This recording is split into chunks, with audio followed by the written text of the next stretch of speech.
बड़ी जानकारी आपको दे दें, गुलाबी सुंडी से हुए नुकसान के लिए पोर्टल खोला गया है। पोर्टल के जरिए होगी नुकसान की भरपाई। कृषि मंत्री जेपी दलाल ने इस बात की जानकारी दी है।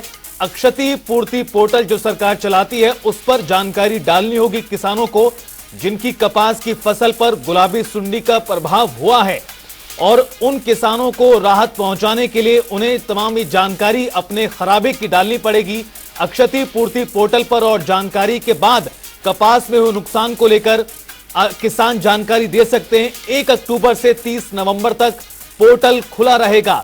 नुकसान की भरपाई की वीडियोग्राफी भी की जाएगी, यानी पहले जो तमाम किसान प्रभावित हैं जिनकी कपास की फसल पर गुलाबी सुंडी का असर हुआ है, उन किसानों को सबसे पहले अक्षति पूर्ति पोर्टल पर अपनी जानकारी डालनी होगी, उसके बाद वीडियोग्राफी होगी और उसके बाद जो है कि कहीं ना कहीं राहत सरकार की ओर से मिलेगी। पवन सिवर हमारे साथ जुड़ गए, हमारे वरिष्ठ सहयोगी, ज्यादा जानकारी के लिए इस मामले पर। पवन, जिस तरह से विपक्ष के नेता मांग कर रहे थे कि जो गुलाबी सुंडी का प्रभाव हुआ है कपास की फसल पर, उस पर जो है राहत सरकार दे, उस पर राहत राशि दी जाए, ऐसे में आप जो अक्षति पूर्ति पोर्टल है उसके जरिए सरकार ने जानकारी मांगी है।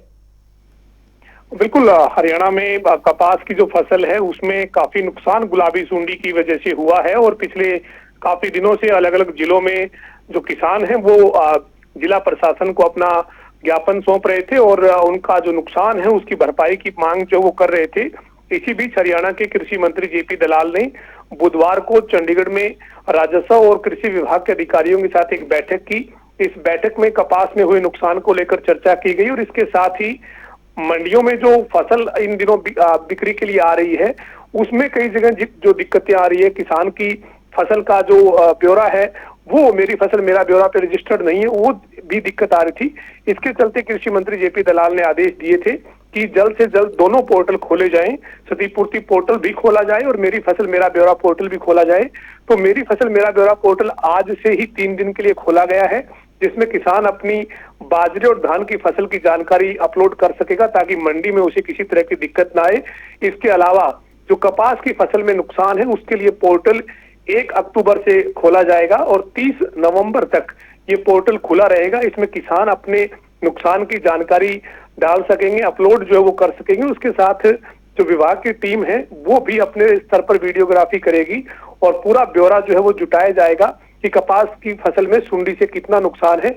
इसके बाद सरकार जो है वो किसानों को इस नुकसान की भरपाई भी करेगी। जी पवन, कितनी बड़ी राहत उन तमाम किसानों के लिए, चूंकि करीबन 2 महीने के लिए पोर्टल खुलेगा, किसान अपनी जानकारी डालेंगे, ये कितनी बड़ी राहत है उन तमाम किसानों के लिए? और कोई अभी तक आंकड़ा सामने आ पाया है कितना प्रभाव हुआ है गुलाबी सुंडी का कपास की फसल पर?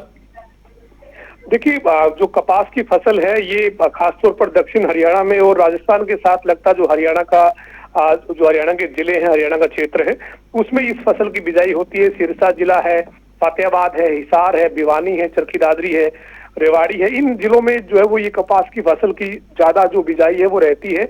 और इस बार गुलाबी सुंडी की जो चपेट में जो कपास की फसल आई है उसके चलते किसानों का 60 से लेकर 80% तक का नुकसान जो है वो हुआ है और किसान इसी बात के लिए चिंतित थे क्योंकि कपास की फसल पर किसान की लागत भी ज्यादा आती है।